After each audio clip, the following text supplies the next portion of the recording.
ওই বান্দা আল্লাহকে বলে মালিক,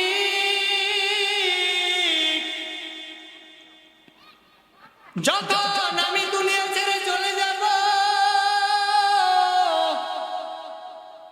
দুনিয়া ছেড়ে চলে যাওয়ার পর ও আল্লাহ আপনার কাছে দুইটা দোয়া করি। এক নাম্বার দোয়া হলো, যখন আমি দুনিয়া ছেড়ে চলে যাব আমাকে আপনি সেজদারত অবস্থায় দুনিয়া ছেড়ে নিয়ে যাইবেন।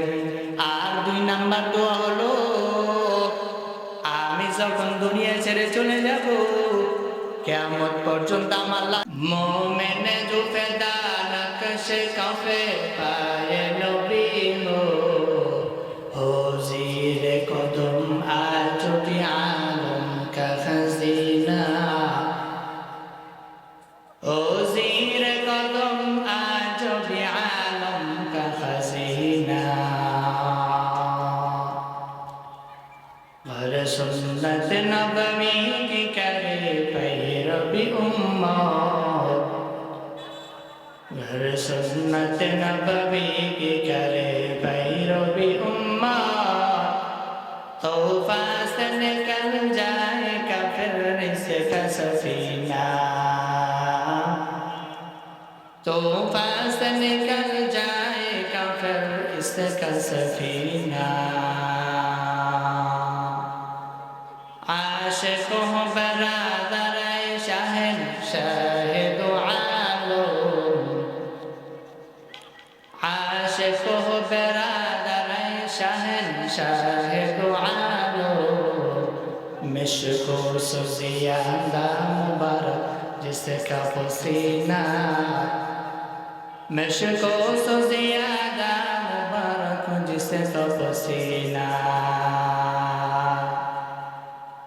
আলহামদুলিল্লাহ। বাইতুল হাফিজ ফতুল্লাহ বাজার মাদ্রাসার উদ্যোগে 17তম বার্ষিক ওয়াজ মাহফিল, 20 জন হাফেজ ছাত্রদের কোরআন হাফেজ ছাত্রদের দস্তরবন্দি উপলক্ষে আজকের ওয়াজ মাহফিল। আজকে ওয়াজ মাহফিলের সম্মানিত সভাপতি, প্রধান অতিথি, বিশেষ অতিথিবৃন্দ, প্রধান বক্তা, সারা বাংলা সৃষ্টিকারী ওয়াইস খতিবুল উম্মাহ মাওলানা হাফিজুর রহমান সিদ্দিকী কুয়াকাটা হুজুর, আজকে এত সুন্দর আয়োজন আল্লাহ পাক রব্বুল আলামিন আমাকে কিছু কথা বলার, আপনাদেরকে শ্রবণ করার জন্য তৌফিক দান করেছেন। এই জন্য দিল থেকে মুহাব্বতে শুকরিয়া আদায় করি আলহামদুলিল্লাহ। লক্ষ কোটি দুরুদ সালাম সৈয়দুল মুরসালিন খাতামুন নবিয়্যিন, সৈয়দুল মুরসালিন আশরাফুল আম্বিয়া, শফিয়ে মাহশর সাকিয়ে কাউসার আকা নামদার, মদিনা का ताजदार फख्र मौजूदात आफताब नबुव्वत सैयदुल मखलूक़ात अशरफुल मखलूक़ात हज़रत मुहम्मद रसूलुल्लाह सल्लल्लाहु अलैहि वसल्लम। এত সুন্দর একটা বাগান, এই মজলিস এত দামি একটা মজলিস, যে মজলিসের চতুর্পাশে ফেরেশতারা ঘেরাও করে রেখেছে। আল্লাহ পাক রব্বুল আলামিন বলেন, ফেরেশতারা তোমরা এখানে একত্র হয়েছো কেন? এই মজলিসটাকে ঘেরাও করেছো কেন? ফেরেশতারা বলে, আল্লাহ আপনার কিছু বান্দারা এখানে দ্বীনি আলোচনা করতেছে, আলোচনা শুনতেছে, দ্বীনি মুজাকারা করতেছে। আল্লাহ পাক রব্বুল আলামিন বলেন, ফেরেশতারা এই বান্দারা যেখানে বসেছে এরা কি চায়? ফেরেশতারা বলে, এরা জান্নাত চায়, জাহান্নাম থেকে মুক্তি চায়। আল্লাহ পাক রব্বুল আলামিন বলেন, ফেরেশতারা আমার এই বান্দারা যেখানে বসেছে এরা কি জান্নাত দেখেছে? ফেরেশতারা বলে, না, আপনার জান্নাত তো তারা দেখে নাই। এবার আল্লাহ বলে, ফেরেশতারা এই বান্দার যদি আমি আল্লাহর বানানো জান্নাত দেখতো তাহলে কি করতো? ফেরেশতারা বলে, আল্লাহ আপনার এই বান্দারা যদি আপনার বানানো জান্নাত দেখতো এরা সর্বদাই আপনার গুণগান গাইতো, আপনার গোলামি করতো, আপনার ইবাদতে মগ্ন থাকতো। এবার আল্লাহ পাক রব্বুল আলামিন বলেন, ফেরেশতারা এরা যে জাহান্নাম থেকে মুক্তি চায় এরা কি আমি আল্লাহ বানানো জাহান্নাম দেখেছে? ফেরেশতারা বলে, না, আপনার বানানো জাহান্নাম তো আপনার এই বান্দারা দেখে নাই। আল্লাহ বলে, ফেরেশতারা আমার এই বান্দারা যদি আমি আল্লাহর বানানো জাহান্নাম দেখতো তাহলে এরা কি করতো? ফেরেশতারা বলে, আল্লাহ আপনার এই বান্দারা যদি আপনার বানানো জাহান্নাম দেখতো, এরা কখনো গুনাহ করতো না, সর্বদাই আপনার জন্য নামাজ পড়তো, সেজদায় পড়ে থাকতো। আল্লাহ পাক রব্বুল আলামিন বলেন, ফেরেশতারা তোমরা সাক্ষী থাকো, এই মজলিসে যে বান্দা যে কোনো উদ্দেশ্যে বসুক না কেন, আমি আল্লাহ রব্বুল আলামিন সকলের জীবনে সকল সগীরা গুনাহগুলো মাফ করে দিলাম। সুবহানাল্লাহ। তো সুবহানাল্লাহ ছোট্ট একটা তাসবিহ হলো অনেক দামি। কেমন দামি? একবার সুবহানাল্লাহ পাঠ করা দ্বারা জান্নাতের মধ্যে একটা বাগান তৈরি করা হয়। সুবহানাল্লাহ। বাগানটা কত বড়? বাগানটা এত বড় একটা বাগান, একটা দ্রুতগামী ঘোড়া যদি 500 বছর পর্যন্ত দৌড়ায়, বাগানের এক প্রান্ত থেকে আরেক প্রান্ত শেষ করতে পারবে না, এত বড় বাগান। সুবহানাল্লাহ। ছোট্ট হলো তাসবিহ অনেক দাম। তো আমি আপনাদের সামনে কোরআনে কারীম থেকে আয়াত তেলাওয়াত করেছি, রাসূলের অসংখ্য হাদিস থেকে হাদিসের বাণী আপনাদের সামনে তেলাওয়াত করেছি। আল্লাহ চাহে তো আয়াত ও হাদিসে আমরা অল্প সময় আলোচনা করার চেষ্টা করব ইনশাআল্লাহ। আল্লাহ পাক রব্বুল আলামিন বলেন, কুল ইন কুনতুম তুহিব্বুনাল্লাহ, হে নবী আপনি বলে দেন আপনার উম্মতদেরকে, তোমরা যারা আল্লাহ রব্বুল আলামিনকে ভালোবাসতে চাও। নবী বলে, হে দুনিয়ার উম্মতেরা শোনো, তোমরা যারা আল্লাহ রব্বুল আলামিনকে ভালোবাসতে চাও, আমি নবীর অনুসরণ করো, অনুকরণ করো। তো আল্লাহকে ভালোবাসতে হলে নবীর অনুসরণ অনুকরণ লাগবে, নবীকে ভালোবাসতে হবে। আর নবী বলেন, মান আহাব্বা সুন্নতি ফাকাদ আহাব্বানি ওয়া মান আহাব্বানি কানা মা'i ফিল জান্নাহ। যে আমার সুন্নতকে ভালোবাসলো সে আমি নবীকেই ভালোবাসলো, আর যে আমি নবীকে ভালোবাসলো সে নবীর সাথে জান্নাতের মধ্যে থাকবে। সুবহানাল্লাহ। তো আল্লাহকে ভালোবাসতে হলে কাকে ভালোবাসা লাগবে?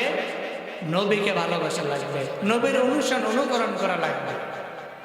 নবীর অনুসরণ অনুকরণ ছাড়া, নবীকে ভালোবাসা ছাড়া আল্লাহকে ভালোবাসা যাবে না। আল্লাহ তাআলা সেটাই বলেন, কুল ইন কুনতুম তুহিব্বুনাল্লাহ, কুল ইন কুনতুম তুহিব্বুনাল্লাহ ফাত্তাবিউনি ইউহিব্বুকুমুল্লাহ। আল্লাহ পাক রব্বুল আলামিন বলেন, নবী আপনি জানিয়ে দেন আপনার উম্মতদেরকে, আপনি বলে দেন, মায়ার নবী উম্মতদের জানায়া দে, ও দুনিয়ার উম্মতেরা তোমরা যারা আল্লাহকে ভালোবাসতে চাও, গোটা পৃথিবীটা যিনি বানাইছে, আসমান যিনি বানাইছে, জমিন যিনি বানাইছে, মানুষ পুরা পৃথিবীটা যিনি বানাইছেন তিনি মহান আল্লাহ। ওই আল্লাহ রব্বুল আলামিনকে তোমরা যারা ভালোবাসতে চাও, তাহলে তোমরা আমি নবীর অনুসরণ করো, নবীকে ভালোবাসো, অনুসরণ অনুকরণ করো। আর যে উম্মত আমি নবীর অনুসরণ অনুকরণ করবে, নবীকে ভালোবাসবে, সে অবশ্যই আল্লাহ রব্বুল আলামিনকে ভালোবাসলো। আর যে বান্দা আল্লাহকে ভালোবাসে, আসমান যিনি বানাইছেন, জমিন যিনি বানাইছেন, গোটা পৃথিবীটা যিনি বানাইছেন তিনি আল্লাহ। যে বান্দা আল্লাহ রব্বুল আলামিনকে ভালোবাসলো, আল্লাহ রব্বুল আলামিন জানে যেন দুনিয়ার মানুষেরা, তোমরা যারা আমি আল্লাহকে ভালোবাসলে, আমি আল্লাহ রব্বুল আলামিন ওই বান্দাকে দুইটা পুরস্কার দান করব। এক নাম্বার পুরস্কার হলো, আমি আল্লাহকে যে বান্দা ভালোবাসবে, আমি আল্লাহ ওই বান্দাকে ভালোবাসবো। দুইটা পুরস্কার থেকে এক নম্বর পুরস্কার কি? যে আল্লাহকে ভালোবাসবে, আল্লাহ তাকে ভালোবাসবে। আর দুই নাম্বার পুরস্কার আল্লাহ জানে দেন, আমি আল্লাহকে যে ভালোবাসবে, যে আমি আল্লাহর জন্য পাগল, দুই নাম্বার পুরস্কার আল্লাহ রাব্বুল আলামিন জানায় দেন, আল্লাহ রাব্বুল আলামিন ওই বান্দার জীবনের সকল গুনাহগুলো মাফ করে দিবেন। हकीकत से तो दुनिया बेखबर है, दुनिया की नुमाइश पर नजर है, नमी गोया के आज दुनिया जुदा बाश बोहर कार के बाशी बाखुदाबा। আল্লাহকে ভালোবাসতে হলে নবীকে ভালোবাসা ছাড়া চলবে না। যে বান্দা আল্লাহকে ভালোবাসে আল্লাহ রাব্বুল আলামিনও তাকে ভালোবাসবে। কেমন মায়ের আমার আল্লাহ, কেমন দয়ার আমার আল্লাহ। হযরত আব্দুল ইবনে আব্বাস রাদিয়াল্লাহু তাআলা ডাক দিয়ে বলেন, নবী করিম সাল্লাল্লাহু আলাইহি সাল্লাম বলেন, ও সাহাবায়ে কেরামরা, জিবরিল আলাইহিস সালাম মাত্র আমাকে একটা খবর দিল, দুনিয়ার মধ্যে আল্লাহ রাব্বুল আলামিন একজন মানুষকে পাঠাইছে, যেই মানুষটা একটা পাহাড়ের মধ্যে গর্ত, গুহার মধ্যে আল্লাহর গোলামি করে, আল্লাহর গোলামি করে, আল্লাহ আল্লাহ জিকির করে, আল্লাহর গোলামি করে। পাহাড়ের চতুর্পাশে সমুদ্র, সমুদ্রের মাঝখানে একটা পাহাড়, তার মধ্যে একটা গর্তের মধ্যে বান্দা গোলামি করে। আল্লাহ পাক রব্বুল আলামিন ওই বান্দাকে কেমন ভালোবাসে, আল্লাহ পাক রব্বুল আলামিন ওই বান্দার জন্য ওই গুহার মধ্যে 1 আঙ্গুল পরিমাণ ছিদ্র করে দিলেন, ছিদ্র থেকে মিষ্টি পানির ব্যবস্থা করে দিলেন। কারণ সমুদ্রের পানি লবণাক্ত। এই বান্দা দুই সমুদ্রের মাঝখানে একটা পাহাড়ের মধ্যে একটা গর্তের মধ্যে, গুহার মধ্যে গোলামি করে, আল্লাহর গোলামি করে। এই বান্দার পানির পিপাসা লাগলে এই বান্দার ছিদ্র 1 আঙ্গুল পরিমাণ ছিদ্র থেকে বান্দা পানি পান করে। আবার যখন বান্দার ক্ষুধা লাগে, আল্লাহ রাব্বুল আলামিন এই বান্দার জন্য একটা ডালিম গাছের ব্যবস্থা করে দিয়েছেন। প্রতিদিন একটা ডালিম ওই গাছের মধ্যে ধরে থাকে। বান্দা গুহা থেকে সন্ধ্যাবেলা বের হয়ে ওই ডালিম থেকে ডালিম ছিঁড়ে ছিঁড়ে খায় আর আল্লাহর গোলামিতে মগ্ন থাকে। ওই বান্দা আল্লাহকে বলে, মালিক,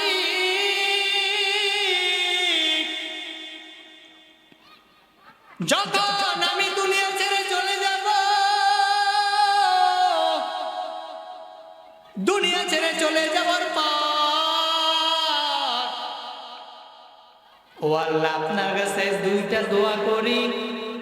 1 নাম্বার দোয়া হলো, যখন আমি দুনিয়া ছেড়ে চলে যাব আমাকে আপনি সেজদারত অবস্থায় দুনিয়া ছেড়ে নিয়ে যাইবেন। আর 2 নাম্বার দোয়া হলো, আমি যখন দুনিয়া ছেড়ে চলে যাব কিয়ামত পর্যন্ত আমার লাশটাকে অক্ষত আনাম অবস্থায় রাখবেন। ওই বান্দা যখন দুনিয়া ছেড়ে চলে গেল, জিবরাইল নবীকে ডাক দিয়ে বলে, পয়গম্বর,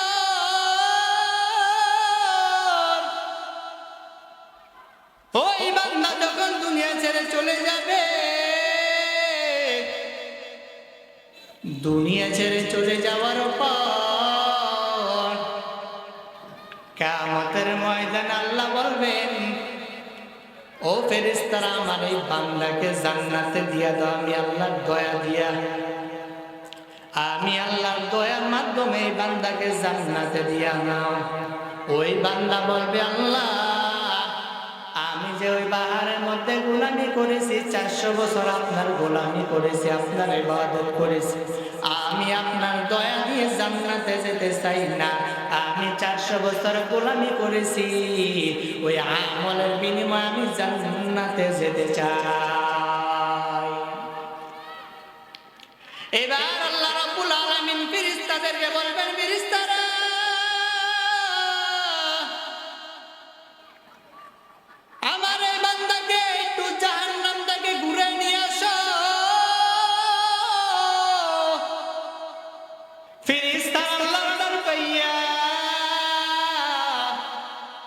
এবার ওই বান্দাকে যখন জাহান্নামের কিনারায় নিয়ে যাবে, বান্দা এমন ভাবে কঠিন আগুনের অনুভব করতে থাকবে, তার শরীরে গরম অনুভব হবে। ওই বান্দা তখন বলবে, না না, আমি আমার আমলের বিনিময় জান্নাতে যেতে চাই না, একমাত্র আমি আল্লাহর দয়ার মাধ্যমে জান্নাতে যেতে চাই। এবার আল্লাহ রাব্বুল আলামিন ওই বান্দাকে ডাক দিবেন। আল্লাহ রাব্বুল আলামিন ওই বান্দাকে ডাক দিয়ে বলবেন, এরে গোলাম, আমি কি তোমাকে দুনিয়ার মধ্যে 400 বছর হায়াত দেই নাই? আমি কি দুনিয়ার মধ্যে তোমাকে খানা দেই নাই? দুই পাশে সমুদ্র, লবণাক্ত পানি, এই লবণাক্ত পানি বাদ দিয়া তোমার জন্য আমি ছিদ্র থেকে মিষ্টি পানির ব্যবস্থা দিকে আমি আল্লাহ করে দেই নাই? আমি আল্লাহ রাব্বুল আলামিন তোমার জন্য কি ডালিম গাছের ব্যবস্থা করে দেই নাই? আমি আল্লাহ নেয়ামত করিয়া, বান্দা তুমি আজকে তোমার বিনিময়, তোমার আমলে বিনিময় কিভাবে জান্নাতে যেতে চাও? জান্নাতে যদি তোমার যেতেই হয়, একমাত্র আমি আল্লাহর দয়ার মাধ্যমে জান্নাতে চলে যাও। আয় বেরাদার দূরে বাসাজ ইয়ারে বদ, ইয়ারে বদবর তরমুয়া মারে বদতন তোরা পর যে জানা, यारे बदबर जाने मानत जंगल, यारे बदआ रत तुरा सुये जहीम, यारे ने को गिरे दया बिनाई। আমার আল্লাহকে যে বান্দা ভালোবাসে, আমার আল্লাহ তাকে ভালোবাসে। দুই নম্বর পুরস্কার, যেই বান্দা আমার আল্লাহকে ভালোবাসবে, আল্লাহ রাব্বুল আলামিন ওই বান্দার জীবনের সকল গুনাহগুলো মাফ করে দিবেন। জোরে বলেন সুবহানাল্লাহ। মুসা নবী পয়গম্বর আল্লাহর কাছে বলে, আল্লাহ, জমিনের মধ্যে সবচেয়ে খারাপ মানুষকে, সবচেয়ে ভালো মানুষকে আমি দেখতে চাই, তো আমাকে দেখায় দেন। আল্লাহ বলে, মুসা পয়গম্বর, সবচেয়ে ভালো মানুষ, খারাপ মানুষ যদি দেখতে চাও, আগামীকাল জঙ্গলের সামনে দাঁড়িয়ে থাকবা। জঙ্গলের মধ্যে সর্বপ্রথম যেই মানুষটা দেখবে জঙ্গলের মধ্যে প্রবেশ করবে, ওই মানুষটা হলো সবচেয়ে খারাপ মানুষ। আবার সন্ধ্যাবেলা সর্বশেষে যেই মানুষটা জঙ্গল থেকে বের হবে, ওই মানুষটা হলো সবচেয়ে খারাপ মানুষ। মুসা নবী আল্লাহর অর্ডার পাইয়া জঙ্গলের সামনে দাঁড়িয়ে যায়। জঙ্গলের সামনে দাঁড়ানোর পর এবার মুসা নবী তাকে দেখে সর্বপ্রথম জঙ্গলের মধ্যে প্রবেশ করে একজন আল্লাহর বান্দা তার সন্তানকে হাতে নিয়ে জঙ্গলের মধ্যে সর্বপ্রথম প্রবেশ করে। আবার যখন সন্ধ্যা হয়ে যায়, সর্বশেষে ওই বান্দাটাই আবার জঙ্গল থেকে বের হয়। মুসা নবী আশ্চর্য হয়ে গেল, কি ব্যাপার, যেই মানুষটা প্রথম গেল ওই মানুষটা হলো খারাপ, আবার যেই মানুষটা বের হলো ওই মানুষটাই ভালো। কারণটা কি আল্লাহর কাছে মুসা নবী জানতে চায়। আল্লাহ রাব্বুল আলামিন মুসাকে ডাক দিয়ে বলে, ও মুসা পয়গম্বর, এই বান্দা তার সন্তানকে নিয়ে যখন জঙ্গলের মধ্যে প্রবেশ করেছে, এই বান্দা যখন জঙ্গল দিয়ে হাঁটতেছিল, তার সন্তান ডাক দিয়ে বলে, আব্বু, এই জঙ্গলের চেয়ে বড় আরো কিছু আছে কিনা বলো। বাবা ডাক দিয়ে বলে, সন্তান, এই জঙ্গলের চেয়ে যদি আরো কিছু বড় থাকে, সেটা হলো আমার আল্লাহর বানানো সমুদ্র। সন্তান এবার ডাক দিয়ে বলে, আব্বু এই সমুদ্রের চেয়ে বড় আরো আছে কিনা বলো। বাবা ডাক দিয়ে বলে, সন্তান এই সমুদ্রের চেয়ে বড় হলো আমার আল্লাহর বানানো আসমান। সন্তান এবার ডাক দিয়ে বলে, বাবা বলো এই আসমানের চেয়ে বড় আছে আরো আছে কিনা বলো। যখন সন্তান তার বাবাকে বলল, বাবা আসমানের চেয়ে বড় আছে কিনা বলো, বাবা চোখের পানি টপ টপ করে ঢেলে দিয়ে কান্না করে আর বলে, সন্তান ডাকতে বলে, আব্বু তুমি কেন কাঁদো? ও বাবা তুমি কেন কান্না করো? আমি কি তোমাকে গালি দিয়েছে কিনা? আমি কি তোমাকে কটু কথা বলেছে কিনা? সন্তানকে এবার বাবা ডাক দিয়ে বলে, সন্তান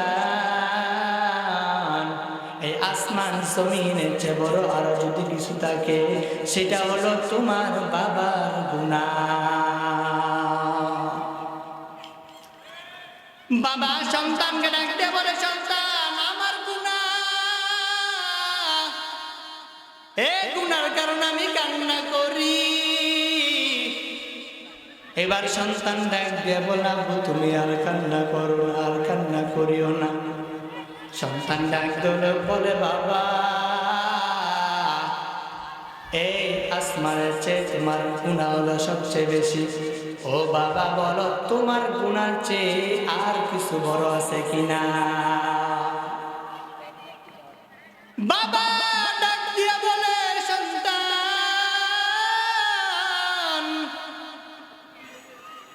আমার গুনার চেয়ে যদি বড় কিছু থাকে সেটা হলো আমার আল্লাহর দয়া। এবার বাবা কান্না করা শুরু করে দিল। আমার আল্লাহ ডাক দিয়ে বলে, ফেরেশতারা তাকে দেখ এই মানুষটা, এই সন্তান তার বাবার সাথে কিভাবে কথা বলে। এই মানুষ এত গুনাহ করার পর বলে আমি আল্লাহ নাকি অনেক দয়া। ফেরেশতারা তোমরা সাক্ষী থাকো গো, আমি আল্লাহ রব্বুল আলামিন এই বান্দার সকল গুনাহগুলো মাফ করে দিলাম। তুকু যাওয়া সুন্নতে আহমদ, তুকু যাবা মুহাম্মদ কই বুয়াত নিসবতুরা কার শয়তা মি কুনি নামত ওয়ালি গরবলি লামতাস্তাইবার ওয়ালি। এই জন্য আল্লাহকে যে ভালোবাসবে আল্লাহ তাকে কয়টা পুরস্কার দিবে? দুইটা পুরস্কার। এক নাম্বার পুরস্কার হলো আল্লাহ তাকে ভালোবাসবে, আর দুই নাম্বার পুরস্কার হলো ওই বান্দা সকল গুনাহগুলো মাফ করে দিবে। আল্লাহ পাক রব্বুল আলামিন আমাকে আপনাদেরকে যে কথাগুলো বললাম সর্বপ্রথম আমাকে আমল করার, তারপর আপনাদের সবাইকে আমল করার তৌফিক দান করুন। বলেন আমিন। আসসালামু আলাইকুম ওয়া রাহমাতুল্লাহি ওয়া বারাকাতুহু।